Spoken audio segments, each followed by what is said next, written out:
Easy Tulu ಚಾನಲ್ಗೆ ಸ್ವಾಗತ. ಹಿಂದಿನ ವಿಡಿಯೋದಲ್ಲಿ ಕರ್ಣ ವಿಭಕ್ತಿ ಹಾಗೂ ಸಂಪ್ರದಾನ ವಿಭಕ್ತಿಗಳನ್ನು ಕಲಿತೆವು. ಇವತ್ತು ಇನ್ನುಳಿದ ವಿಭಕ್ತಿಗಳನ್ನು ಕಲಿಯುವ. ಮೊದಲಿಗೆ ಸಂಬಂಧ ವಿಭಕ್ತಿ. ಸಂಬಂಧ ವಿಭಕ್ತಿ ಪ್ರತ್ಯಯ ನ, ತ ಅಥವಾ ದ ಮತ್ತು ಅ. ಕನ್ನಡದಲ್ಲಿ ನ, ದ ಮತ್ತು ಅ. ವಿಭಕ್ತಿ ಪ್ರತ್ಯಯ ತ ಅಥವಾ ದ-ವನ್ನು ಕೇವಲ ಏಕವಚನ ನಪುಂಸಕ ನಾಮಗಳಿಗೆ ಮಾತ್ರ ಸೇರಿಸಲಾಗುತ್ತದೆ. ಉಳಿದ ಪದಗಳಿಗೆ ನ ಪ್ರತ್ಯಯವನ್ನು ಸೇರಿಸಲಾಗುತ್ತದೆ. ಮೊದಲಿಗೆ ಎಲ್ಲ ಸರ್ವನಾಮಗಳನ್ನು ಸಂಬಂಧ ವಿಭಕ್ತಿಯಲ್ಲಿ ಹೇಗೆ ಬರೆಯುವುದಂತ ನೋಡುವ. ಎನ ಪ್ಲಸ್ ನ, ಎನ್ನ ಅಂದರೆ ನನ್ನ. ನಮ ಪ್ಲಸ್ ನ, ನಮನ ಅಥವಾ ನಮ್ಮ ಅಂದರೆ ನಮ್ಮ. ಎಂಕ್ಲೆ ಪ್ಲಸ್ ನ, ಎಂಕ್ಲೆನ ಅಂದರೆ ನಮ್ಮ. ಹಾಗೆ ನಿನ್ನ ಅಂದರೆ ನಿನ್ನ.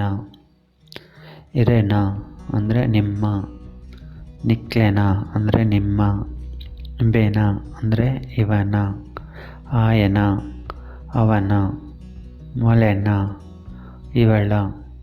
ಅಲೆನ ಅವಳ. ಮೊಕ್ಲೆನ ಇವರ.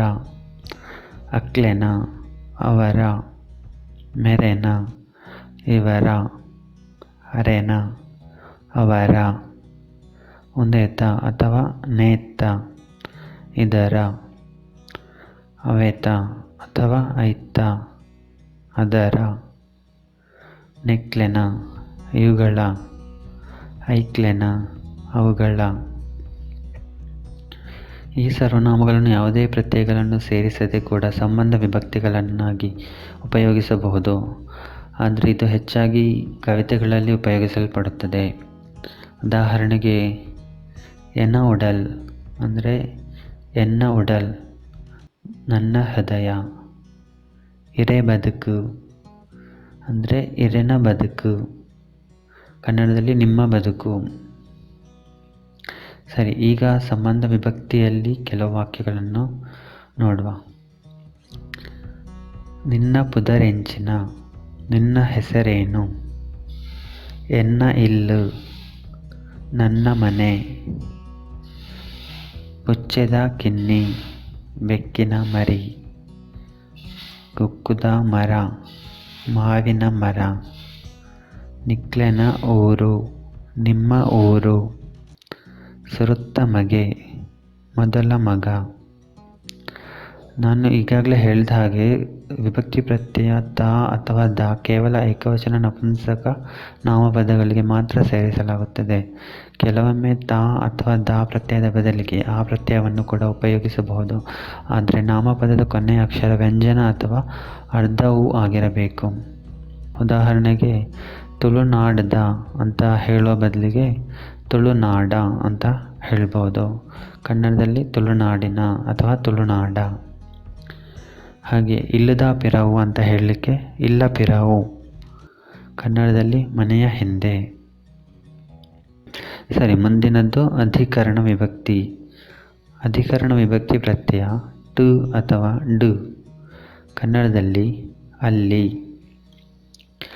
ಈ ವಿಭಕ್ತಿ ಪ್ರತ್ಯಯ ಕೇವಲ ನಪುಂಸಕ ನಾಮಪದ ಹಾಗೂ ಸರ್ವನಾಮಗಳಲ್ಲಿ ಮಾತ್ರ ಉಪಯೋಗಿಸಲ್ಪಡುತ್ತದೆ. ಮೊದಲಿಗೆ ಸರ್ವನಾಮಗಳನ್ನು ಅಧಿಕರಣ ವಿಭಕ್ತಿಯಲ್ಲಿ ಹೇಗೆ ಬರೆಯುವುದಂತ ನೋಡುವ. ಉಂದೆ ಪ್ಲಸ್ ಟು ಒಂದೆಟ್ಟು ಅಥವಾ ನೇ ಪ್ಲಸ್ ಟು ನೆಟ್ಟು ಅಂದರೆ ಇದರಲ್ಲಿ. ಐಟ್ಟು ಅಂದರೆ ಅದರಲ್ಲಿ. ನೆಕ್ಲೆಡು ಅಂದರೆ ಇವುಗಳಲ್ಲಿ. ಐಕ್ಲೆಡು ಅಂದರೆ ಅವುಗಳಲ್ಲಿ. ಸರಿ, ಈಗ ಅಧಿಕರಣ ವಿಭಕ್ತಿಯಲ್ಲಿ ಕೆಲವು ವಾಕ್ಯಗಳನ್ನು ಮಾಡುವ. ಆಯೆ ಶಾಲೆಡು ಉಲ್ಲೆ, ಅವನು ಶಾಲೆಯಲ್ಲಿ ಇದ್ದಾನೆ. ಊರುಡು ಒಂಜಿ ದೇವಸ್ಥಾನ ಉಂಡು, ಊರಲ್ಲಿ ಒಂದು ದೇವಸ್ಥಾನ ಇದೆ. ಯಾನು ಇಲ್ಲಡು ಉಲ್ಲೆ, ನಾನು ಮನೆಯಲ್ಲಿ ಇದ್ದೇನೆ. ಪಕ್ಕಿಲು ಆಕಾಶಡು ರಾವೊಂದುಲ್ಲ, ಹಕ್ಕಿಗಳು ಆಕಾಶದಲ್ಲಿ ಹಾರಾಡುತ್ತಿವೆ. ಒಂದೇನು ತುಳುಟು ಪನ್, ಇದನ್ನು ತುಳುವಿನಲ್ಲಿ ಹೇಳು. ಜೋಕುಲು ತುದೆಟು ನೀಂದೊಂದುಲ್ಲ, ಮಕ್ಕಳು ನದಿಯಲ್ಲಿ ಈಜಾಡುತ್ತಿವೆ. ಮುಂದಿನದು ಸಂವಹನ ವಿಭಕ್ತಿ. ಸಂವಹನ ವಿಭಕ್ತಿ ಪ್ರತ್ಯಯ ಟ ಅಥವಾ ಡ. ಕನ್ನಡದಲ್ಲಿ ಹೇಳುವುದಾದರೆ ಒಂದಿಗೆ ಅಥವಾ ಹತ್ತಿರ ಉಪಯೋಗಿಸಬಹುದು. ಮೊದಲಿಗೆ ಎಲ್ಲ ಸರ್ವನಾಮಗಳನ್ನು ಸಂವಹನ ವಿಭಕ್ತಿಯಲ್ಲಿ ಹೇಗೆ ಬರೆಯುವುದಂತ ನೋಡುವ. ಎನ ಪ್ಲಸ್ ಡ, ಎನಡ ಅಥವಾ ಎಂಡ ಅಂದರೆ ನನ್ನ ಹತ್ತಿರ, ನನ್ನೊಂದಿಗೆ. ನಮ ಪ್ಲಸ್ ಡ, ನಮಡ ಅಂದರೆ ನಮ್ಮ ಹತ್ತಿರ ಅಥವಾ ನಮ್ಮೊಂದಿಗೆ. ಎಂಕ್ಲೆ ಪ್ಲಸ್ ಡ, ಎಂಕ್ಲೆಡ ನಮ್ಮ ಹತ್ತಿರ. ಹಾಗೆ ನಿನಡ ಅಥವಾ ನಿಂಡ ನಿನ್ನ ಹತ್ತಿರ.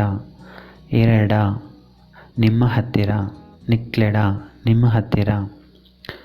ಇಂಬೇಡ ಅವನ ಹತ್ತಿರ. ಆಯಡ ಅವನ ಹತ್ತಿರ. ಮೊಲೆಡ ಇವಳ ಹತ್ತಿರ. ಅಲ್ಲೆಡ ಅವಳ ಹತ್ತಿರ. ಮೊಕ್ಲೆಡ ಇವರ ಹತ್ತಿರ. ಅಕ್ಲೆಡ ಅವರ ಹತ್ತಿರ. ಮೆರೆಡ ಇವರ ಹತ್ತಿರ. ಅರೆಡ ಅವರ ಹತ್ತಿರ. ಉದೆಟ್ಟ ಆರ್ ನೆಟ್ಟ ಇದರ ಹತ್ತಿರ. ಅವೆಟ್ಟ ಆರ್ ಐಟ್ಟ ಅದರ ಹತ್ತಿರ. ನೆಕ್ಲೆಡ ಇವುಗಳ ಹತ್ತಿರ. ಐಕ್ಲೆಡ ಅವುಗಳ ಹತ್ತಿರ. ಸರಿ, ಈಗ ಸಂವಹನ ವಿಭಕ್ತಿಯಲ್ಲಿ ಕೆಲವು ವಾಕ್ಯಗಳನ್ನು ನೋಡುವ. ಆಯಡ ಪಂಡೆ ಅವನ ಹತ್ತಿರ ಹೇಳಿದೆನು. ಅರೆಡ ಕೇಂಡೆ ಅವರ ಹತ್ತಿರ ಕೇಳಿದೆನು. ರಾಮೆಡ ಎಲ್ಲೆ ಪಾತಿರುವೆ ರಾಮನ ಹತ್ತಿರ ನಾಳೆ ಮಾತನಾಡುತ್ತೇನೆ ಅಥವಾ ರಾಮನೊಂದಿಗೆ ನಾಳೆ ಮಾತನಾಡುತ್ತೇನೆ. ಆಯಡ ಒಂಜಿ ಕೋಟಿ ರೂಪಾಯಿ ಉಂಡು ಅವನ ಹತ್ತಿರ 1 ಕೋಟಿ ರೂಪಾಯಿ ಇದೆ. ಅಕ್ಲೆಡ ಒಂಜಿ ಪೆತ್ತ ಉಂಡು ಅವರ ಹತ್ತಿರ 1 ದನ ಇದೆ.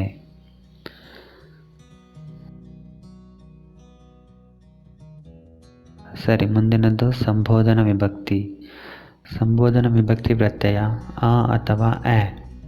ಉದಾಹರಣೆ: ರಾಮ ಇಡವೆಲ, ರಾಮ ಇಲ್ಲಿ ಬಾ, ದೇವರೇ ಯಾಂದಾದ ಮಲ್ಪೊಡು, ದೇವರೇ ನಾನು ಏನು ಮಾಡಲಿ.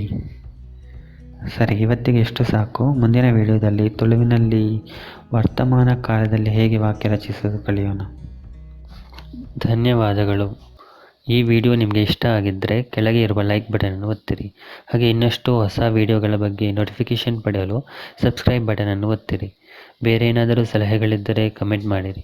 ಮುಂದಿನ ವಿಡಿಯೋದಲ್ಲಿ ಭೇಟಿಯಾಗೋಣ. ಬಾಯ್.